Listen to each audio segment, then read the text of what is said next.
Assalamualaikum dan salam sejahtera. Saya nak cerita sikit tentang ni masalah kekurangan beras. Mak Sabu kata beras cukup. Cuma tak ada dalam kedai. Jadi pengeluaran beras tu 60% ialah tempatan, hanya 40% import. Tapi dalam pasaran 100% import.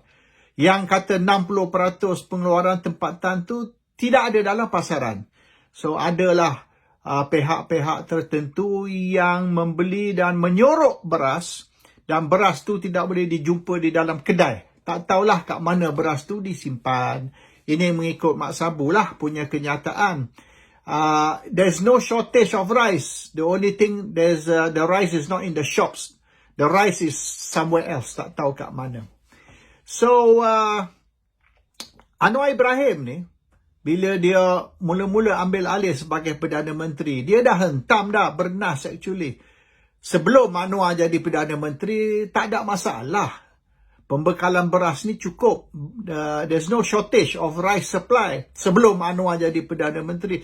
Bila Anwar ambil alih sebagai Perdana Menteri, satu tugas yang pertama ialah dia menghentam bernas. Dia kata tak sepatut bernas ni yang dimiliki oleh Syed Mokhtar Al-Bukhari diberi monopoli lesen import beras. Sepatutnya lebih ramai lagi dibenar import beras. It should not be bernas sahaja atau syarikat Syed Mokhtar Al-Bukhari saja yang diberi lesen import beras. So Anwar ni dia nak pecahkan monopoli bernas supaya ramai lagi boleh masuk dan diberi lesen atau permit import beras. Tak lama lepas tu ada kekurangan beras, shortage of rice. Dan yang shortage ni ialah beras tempatan. Bukan beras import. Beras import ni cukup. Tapi masalah sekarang beras tempatan. Yang dikata 60% dari pengeluaran sudah tak ada dah, kosong. Hanya ada 100% beras import. Bermaknanya banyak lagi lesen perlu diberi kepada pengimport selain dari bernas, iaitu pengimport baru diberi lesen untuk import beras, memandang kepada kekurangan bekalan dan memandang kepada tak ada langsung bekalan beras tempatan dalam pasaran, 100% beras import, maka lebih banyak lesen dan permit permit perlu diberi kepada syarikat-syarikat baru untuk juga mengimport. Dan jangan maknanya monopoli kepada bernas sahaja untuk mengimport. So nampaknya ini persediaan lah. It's a preparation into creating more rice importers. Lebih banyak pembekal beras perlu diwujudkan. Dan bernas tak boleh lagi diberi monopoli macam masa-masa dulu. Maknanya, bernas hanya satu dari pengimport. Dan bukan the only sole importer. So, ini akan menyebabkan lagi ramai syarikat kaya sebab beras tempatan ni tak untung. Kalau nak untung, kena beras import baru untung. Beras tempatan ni actually disubsidi oleh beras import. So, orang yang import beras tu akan menjual beras import dengan harga mahal untuk nak tampung kerugian di dalam beras tempatan. So, beras tempatan ni is subsidized oleh beras import. So, kalau nak buat duit, kena buat duit melalui beras import, bukan beras tempatan. Beras tempatan ni, you cannot make money. You have to make money from the beras import. Dan tak semestinya orang yang memegang lesen tu mengimport. Misalnya, kalau sesuatu syarikat tu dapat lesen import, dia boleh jual lesen tu dan dia beri importer, misalnya importer pengilang Cina. Banyak ni rice millers Chinese. So, orang Cina boleh import beras dan tumpang atas permit orang Melayu. So, ini actually import beras ni, penjagaan import beras ni Alibaba.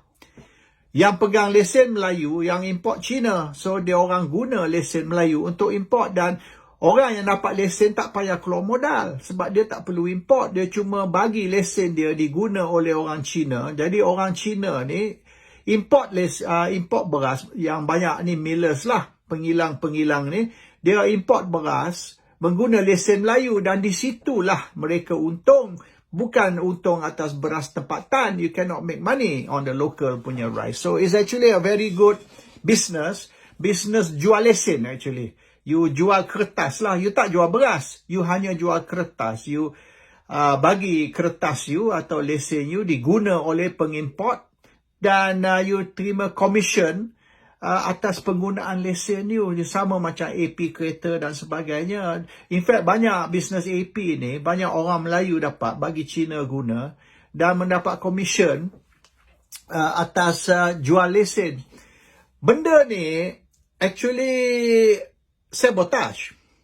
Dan mereka perlu sabotage terlebih dahulu. Mereka perlu sabotage pembekalan beras, supaya bila rakyat ni dah bangun, bila rakyat ni dah melenting, bila rakyat ni mengamuk, maka kerajaan akan umum untuk mengatasi masalah kekurangan beras, maka beberapa lesen akan dikeluarkan kepada syarikat-syarikat tertentu.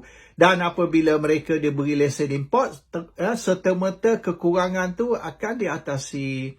So, tak adalah orang komplain oleh kerana orang Melayu lebih ramai diberi lesen. In fact, sekarang ni ramai orang nak suruh kerajaan patahkan ataupun pecahkan monopoli bernas. Pecahkan monopoli bernas dengan mewujudkan beberapa pengimport beras baru.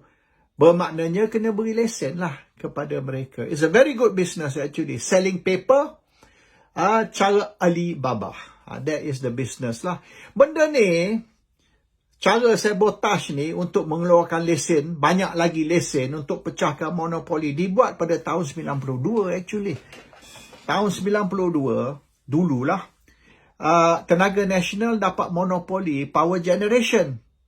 Power generation monopolized oleh TNB. So, Sami Velu, Menteri Kerja Raya, yang berjaya mengswastakan to privatize highway plus dan sebagainya. Selepas kejayaan Sami Velu privatize highway yang diberi kepada syarikat UMNO lah, Sami Velu dia tukar portfolio dengan Leo Mogi. Dulu Menteri Tenaga, Telekom dan Pos, Leo Mogi. Sami Velu Menteri Kerja Raya.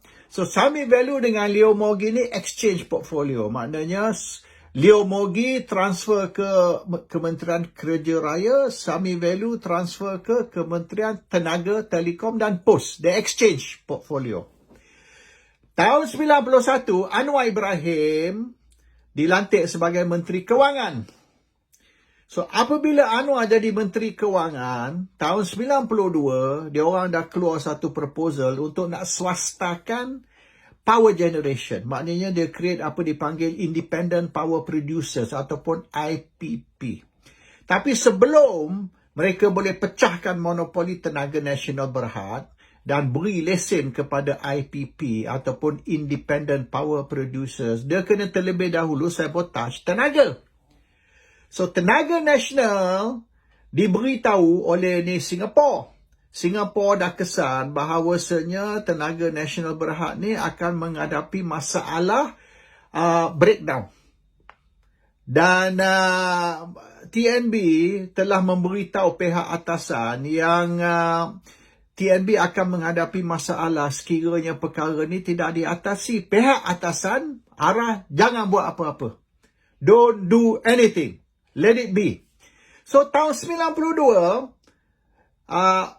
Malaysia mengalami national power breakdown. Seluruh Malaysia. Selama 3 hari. Apabila perkara ni berlaku, tahun 92, breakdown seluruh Malaysia, power breakdown seluruh Malaysia, Sami Velu umum, Tenaga Nasional tak mampu untuk mengatasi masalah power generation, jadi dia akan keluarkan lesen untuk swasta, privatize. They will create IPP, Independent Power Producers. Serta-merta, YTL, Yeo Tiong Lei, submit proposal ke government dan dilulus untuk membina power plant dekat Paka dan dekat Pasir Gudang, Johor. Paka Terengganu, Pasir Gudang, Johor, 2. Dan serta-merta benda ni laksanakan. Tapi kalau nak buat IPP, mengambil masa lama tau.